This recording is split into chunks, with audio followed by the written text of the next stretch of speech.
um processo de arrastamento de outros tempos.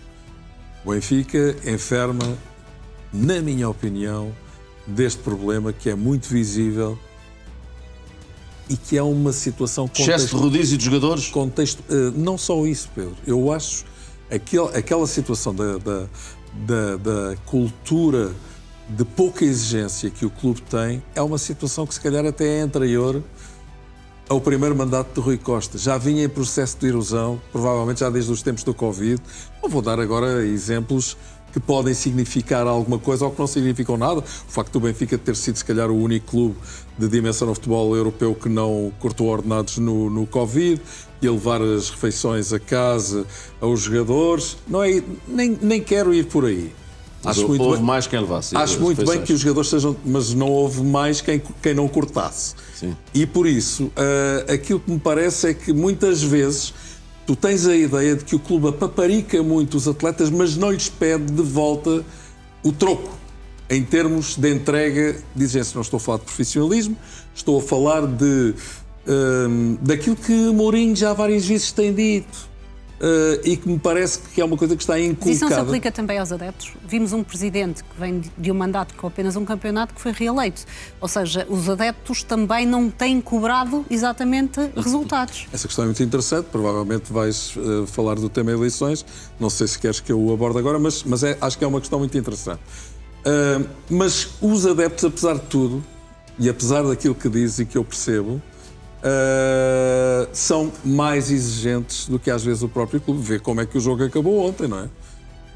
São os que mais sofrem. Roda de palhaços e tudo os jogadores levaram ontem. Sim. Portanto, digamos que há um número elevado de jogadores novos no 11. O Benfica não fez tantas contratações como o Sporting ao Porto, mas tem um número considerável de jogadores que chegaram esta temporada e que são titulares. Portanto, há uma absorção da cultura do clube que pode estar ainda em processo. 5. Há uma mudança de treinador. Isso é importante, porque há um elemento destabilizador desse mesmo processo, independentemente das coisas irem melhorar ou piorar ou estarem na mesma.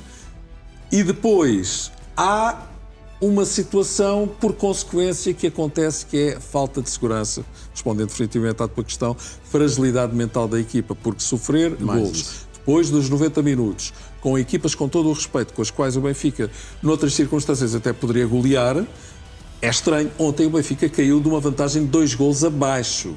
Levou o penalti de autogolo aos 66 minutos. Estava a ganhar 2-1, ainda faz o 3-1.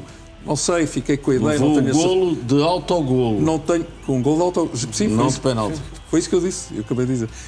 Depois há a questão do terceiro golo, que é invalidado. Eu não sei se a bola entrava diretamente depois da cabeçada de Rios, não fiquei com a certeza absoluta, mas se por acaso assim é, também é uma asneira ter encostado ali o pé e ter marcado, mas não tenho a certeza absoluta do que estou a dizer.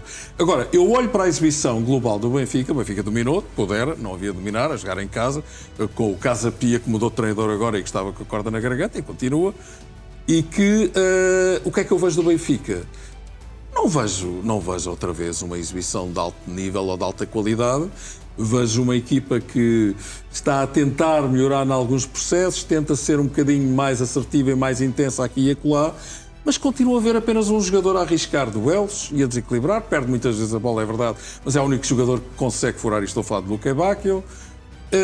E pouco mais. A jogada do gol é muito boa. Luque Bacchio, Pavlidis, grande trabalho, conclusão de Sudakov, espetacular. Mas quer dizer, espera-se, existe muito mais numa equipa do Benfica que está a colecionar resultados negativos em casa, 3 empates. Tu repara, o Benfica ainda não perdeu no campeonato. O Sporting já perdeu um jogo no Clássico. Sim, mas empatar ou perder é quase a mesma coisa para quem joga para o título. Mas deixa-me só dizer uma coisa. 3 empates em casa é extremamente penalizador, equivale a 2 derrotas. E sem ser com deixa-me só reforçar uma outra não? coisa que eu disse há 1h10 aqui com a Andreia, que é o que está a acontecer neste campeonato é que o Porto só perdeu 2 pontos num confronto direto, certo, com o Benfica. O Sporting 3 num confronto direto. E 2 com o Braga, num confronto direto, pode dizer-se. Portanto, perdeu 5 pontos em confrontos diretos. E o Benfica foi o único que perdeu pontos, 6, não em confrontos diretos, com os 4 primeiros. Direto. Ou seja, este campeonato provavelmente vai ser aquele em que costuma dizer-se que os campeonatos decidem ser nos outros jogos. Se calhar não vai ser mesmo. Porque como isto está, e o Benfica está a pôr-se a jeito porque já perdeu 6 pontos, ainda para mais em casa, com equipas do meio da tabela para baixo. É muito penalizador. E o que o campeonato nos está a dizer é exatamente o contrário, como seria de esperar de resto. Rapidamente, para depois falarmos mais especificamente de alguns pontos. Eu percebo todas as leituras, mas a questão é, ontem eu consigo identificar aspectos relacionados com o jogo. Falta de eficácia, falta de controle com a bola quando estavam com 2-0, falta de ferir o Casa Pia quando estava projetado no 2-1 à procura do 2-2 e bola nas costas para tentar. Eu não consigo ver jogadores a não suar a camisola, eu não consigo ver falta de atitude de jogadores. No primeiro ano de Roger Schmidt foi uma batelada de jogadores novos. E alguns não eram utilizados, como eu estava aqui a abrir, só o Carreras, o Coxo, o Ostas já vinha de trás, o próprio Di Maria que chegou, conhecia a casa, o Pavlidis, o Actur Koglu. Ou seja, o chegar de novo nem sempre não pode ser apontado como, ou identificado como o problema. O treinador, quando chega, tem que identificar aquilo que, a seu ver, nos seus olhos, é o problema. Não se resolve do dia para a noite, nós sabemos isso. Mas não se pode também imiscuir do problema. E, portanto, nós quando olhamos para os comportamentos de perda de pontos do Benfica, eu, sinceramente, não consigo identificar. Por isso é que há pouco perguntavas-me, e nomes? Eu não consigo dar um nome. Porque, para mim, o que é grave é eu ver um jogador que anda ali num ramo-ramo e... Não para a frente. falta de atitude. Para a frente está tudo bem, depois para trás fica a filmar o jogo. Ou seja, os adeptos também não têm cobrado exatamente resultados. Essa questão é muito interessante, provavelmente vais falar do tema eleições, não sei se queres que eu o aborde agora, mas acho que é uma questão muito interessante. Mas os adeptos, apesar de tudo, e apesar daquilo que diz e que eu percebo, são mais exigentes do que às vezes o próprio clube. Vê como é que o jogo acabou ontem, não é? São os que mais sofrem. Roda de palhaços e tudo os jogadores levaram ontem. Sim. Portanto, digamos que há um número elevado de jogadores novos no 11. O Benfica não fez tantas contratações como o Sporting ao Porto, mas tem um número considerável de jogadores que chegaram esta temporada e que são titulares. Portanto, há uma absorção da cultura do clube que pode estar ainda em processo. 5. Há uma mudança de treinador.